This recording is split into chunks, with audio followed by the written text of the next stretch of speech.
Believe the marketing hype and you'll think the original 1968 Porsche 911T, standing for touring, was conceived as a stripped-back lightweight driver's car fine-tuned for the open road, and that this modern 911T pays homage to that legend. It does nothing of the sort. 50 years ago, the 911T was a cut-price, poverty-spec 911 designed to boost sales.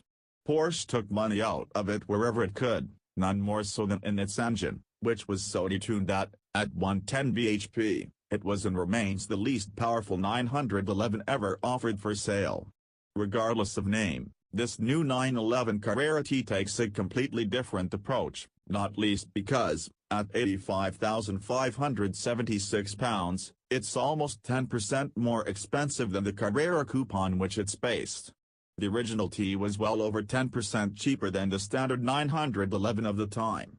In fact, today's T is a far more carefully honed road warrior than its ancestor ever was. Even so, there's been no revolution here. So if you were hoping the Carrera T would be a mini-me GT3, look away now. But that's not to say there's nothing interesting going on. The motor is the stock 3.0-liter turbocharged Carrera unit, as is its 7-speed manual gearbox. But the shifter has been made a little shorter and the whole thing runs through the final drive from the Carrera S, dropping the gearing more than a touch. More significant still is the standard limited slip differential, Porsche's highly effective PASM adaptive damping system, and the 20mm suspension drop that comes with it, 20 in rims and standard fitment of the Sport Chrono Pack, with its steering wheel mounted mode switch. It has sports exhausts, too. These items alone would amount to almost the additional cost asked by Porsche were it possible to fit them all as options to a Carrera. Four-wheel steering, unavailable on the Carrera, becomes an option here.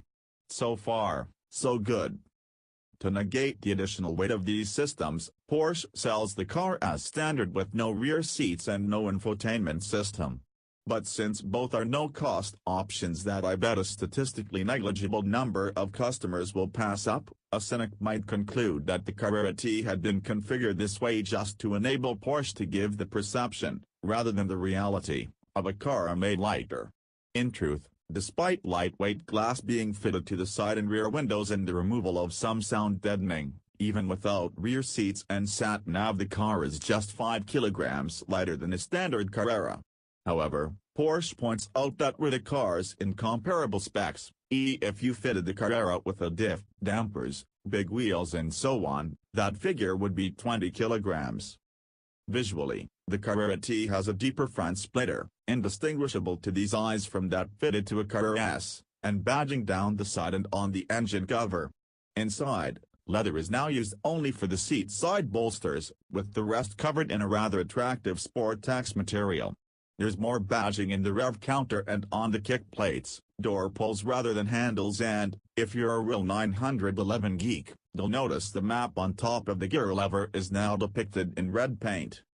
To expect such changes to transform the 911 would be optimistic to the point of naivety, but it is also to imply that the 911 is in some need of transformation. It is not. Before Porsche's T-Squad laid a finger on its flanks, the 911 was by some distance already the most desirable and effective performer in its category. Expect, instead, a car with just a little more edge, a top-quality Sabatier recently recovered from the sharpening stone. It doesn't sound like Le Mans specification 935 when you fire it up, despite the removal of some of its sound lagging. Instead, and to these ears at least, it just sounds 5% more urgent and only when you're really working the motor. I drove to try the Carrera T in a standard Carrera S and, if the latter was more refined than the former at a steady cruise, these ears could not detect it. The surprise is how fast it feels, scarcely slower in the lightly optioned spec tested than a lavishly equipped Carrera S, despite the whopping 50 bhp difference in their engine outputs. It makes you realize that, every time you tick a box to add one more goodie to a car like a 911, so you also remove a small chunk of at least part of the reason you bought the car in the first place. There is a certain purity here that plays perfectly to the less is more narrative that has accompanied the 911 in the 30 years I've been driving and writing about them, and you notice it most on roads and in conditions like these. For where the GT3 analogy is briefly but significantly relevant is that if you want a 911 that handles better than the Carrera T, that's what you're going to need to score. The PASM system allows you to stiffen the dampers, but it's far better to keep them soft and let the body move a little. Then you can really lean on the car's strengths, particularly the immense traction provided by the engine location and the limited slip differential.